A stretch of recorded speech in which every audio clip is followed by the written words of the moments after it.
Hello friends, in this video I will show you how to insert pie chart in Microsoft Word document. Yes guys, you can insert and you can add pie chart without Excel. So how you can do that one? Click on insert and chart and here select pie, this one. Okay, here you can make some changes and style. You can set the look, like if you like this look, so select that one, then click on OK,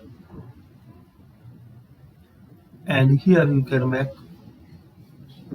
this chart as your need.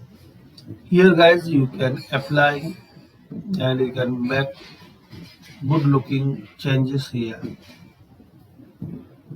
and there is so many designs. Also guys, you can change this color format, like this one.